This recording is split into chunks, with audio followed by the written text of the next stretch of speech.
Bienvenidos a Macroeconomía 1, esta es la unidad número 2. Este día vamos a ver tres temas importantes. En primer lugar, la demanda agregada y sus componentes. Luego, analizaremos el consumo en El Salvador y por último, el caso práctico del ahorro nacional y el ahorro externo en nuestro país. Comencemos. La demanda agregada es uno de los principales elementos a analizar en el modelo ingreso-gasto desarrollado en la unidad número 2. Entendemos por demanda agregada como el conjunto o suma de bienes y servicios finales producidos en una economía y cuyo destino son los diferentes agentes, ya sean familias, empresas, gobierno y el sector externo. Es por ello que cuando vemos los componentes de la demanda agregada, se podrán analizar cada uno de ellos y comprender de mejor manera sus relaciones. La demanda agregada entonces depende de varios factores. Veamos cuáles son. El nivel de precios. Cuanto más alto sea el nivel de precios, más pequeña es la cantidad demandada de bienes y servicios en una economía. Esto es muy similar a la ley de la demanda, que explica que si los precios aumentan en la economía, entonces las cantidades demandadas se reducirán. Recordemos que tampoco es tan bueno para un país que los precios caigan por un periodo de tiempo muy prolongado, porque esto puede llevar a los problemas de la deflación y derivar en sí en otros problemas macroeconómicos. Las expectativas. Un aumento en el ingreso futuro esperado aumenta la cantidad de bienes que las personas planean comprar hoy. Las expectativas de una inflación alta en los próximos meses también provocan que la gente prefiera gastar hoy y no en el futuro. O en el caso de las empresas, si éstas tienen expectativas de un aumento de los beneficios futuros esperados, aumentará la inversión hoy y por lo tanto también la demanda agregada. La política fiscal y la política monetaria. Cuando el gobierno intenta influir en la economía, ya sea a través de los impuestos, las transferencias y las compras gubernamentales, o en el mercado de dinero, provocando cambios en las tasas de interés y en la cantidad de dinero en la economía. Por ejemplo, un aumento de la cantidad de dinero en la economía aumenta la demanda agregada. Aquí es importante tomar con mucho cuidado las recomendaciones que suelen hacer organismos internacionales sobre reducir el gasto público. Recortarlo de manera excesiva puede llevar a contracciones importantes de la demanda agregada y por ende de la economía en general. La economía mundial. Esta también influye sobre la demanda agregada a través de dos canales importantes. Pueden haber muchos más, pero veremos el tipo de cambio y el ingreso de los socios comerciales. Por ejemplo, una devaluación de la moneda local abarata las exportaciones, es decir, que nuestros bienes son más baratos y por lo tanto aumenta la demanda agregada.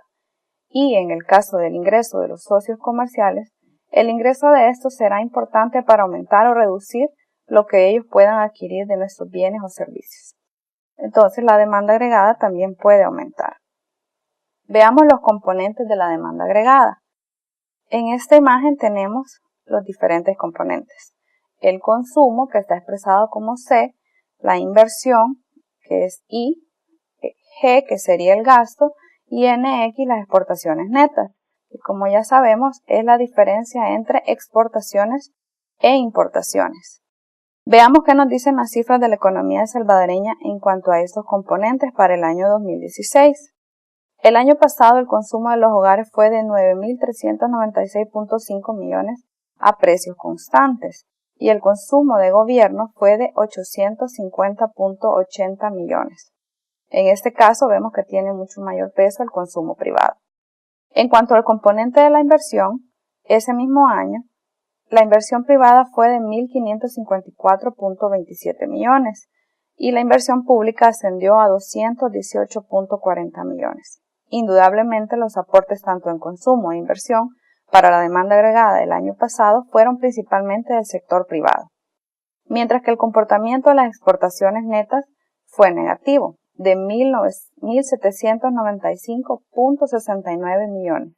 Es decir, que el país compró más al extranjero que lo que se logró vender al resto del mundo, generando así el déficit de la balanza comercial o un saldo negativo de las exportaciones netas.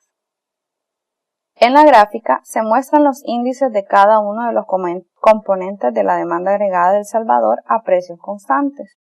Se pueden observar los efectos recesivos de corto plazo en la demanda agregada para el año 2009.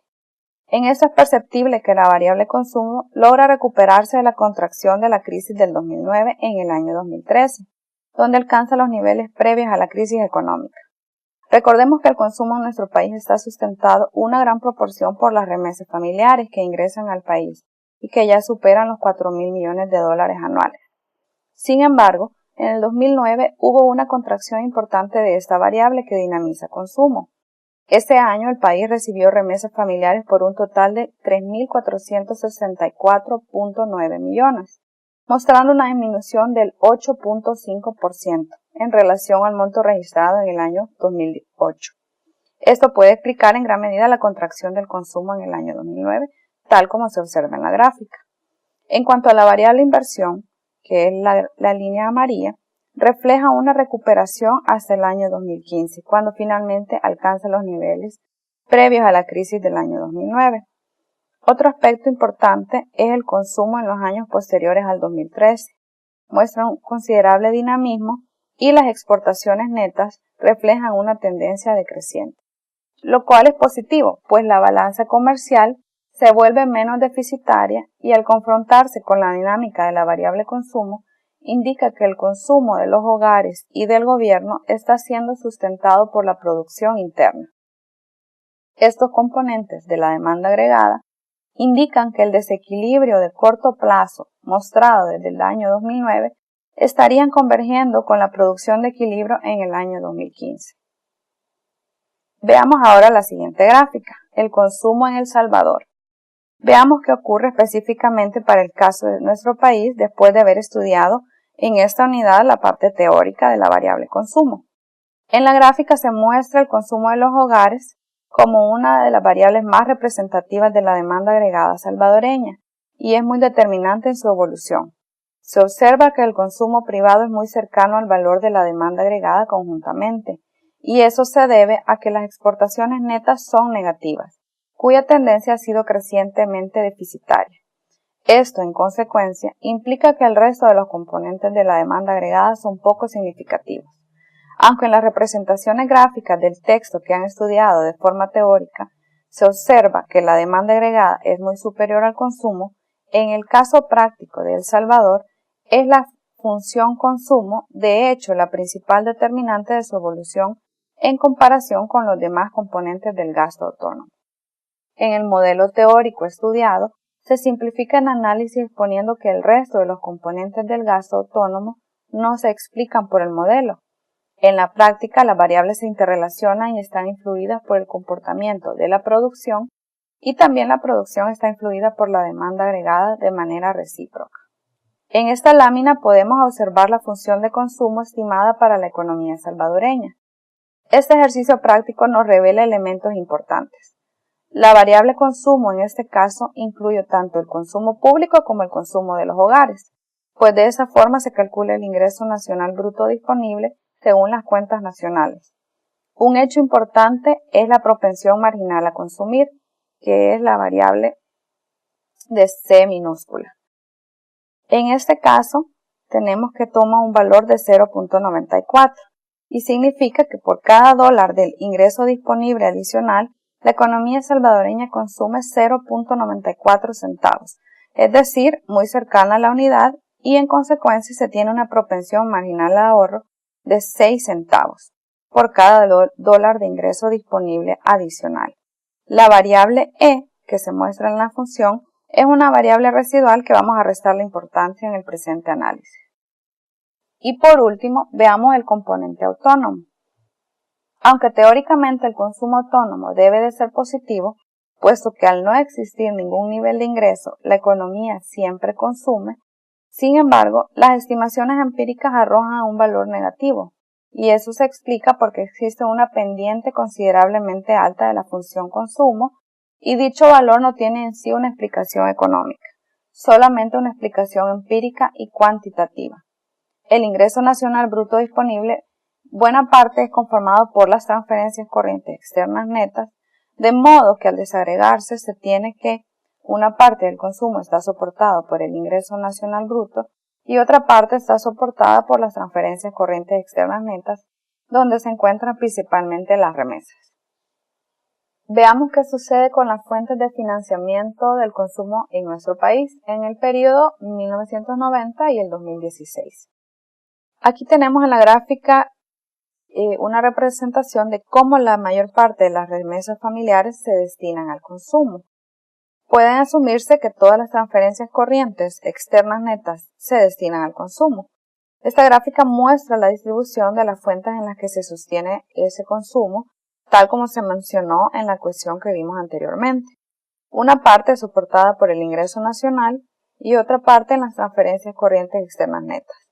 También en la gráfica se puede observar que el papel de las remesas en la sustentación de consumo es creciente a lo largo de todo el periodo y contribuye sobre todo a financiar el consumo de los hogares, al tiempo que genera divisas para sostener la dinámica importadora y la tendencia deficitaria de la balanza comercial. En promedio, el 84.6% del consumo se sostiene mediante el ingreso nacional y el 15.4% es soportado en las transferencias corrientes externas netas. Veamos qué sucede con la gráfica del ahorro nacional bruto y el ahorro externo. En pantalla tienen representada con la barra azul el ahorro nacional bruto y el ahorro externo las barras naranjas, en el periodo 1990 hasta el año 2016 y todo expresado en millones de dólares. Recordemos que el ahorro y el consumo están completamente relacionados. Anteriormente teníamos una función de consumo con una propensión marginal a consumir muy alta, lo cual implicaba que existe una propensión marginal a ahorrar muy baja en nuestra economía. Esto significaba que pocos recursos también están destinados a financiar la inversión. Por ello, el componente de la inversión es poco significativa en la economía y se ha mantenido relativamente constante en el tiempo. Una de las variables representadas en la gráfica, como decíamos, es el ahorro nacional bruto. Esa variable representa el financiamiento disponible del ingreso nacional para la inversión, el cual posee una relación inversa a la variable consumo, puesto que entre mayor el consumo, menos recursos disponibles habrán para financiar inversión y se necesitan en contraposición fuentes externas para sustentarla. En el gráfico se puede observar que la mayor parte de la inversión se financia con ahorro interno.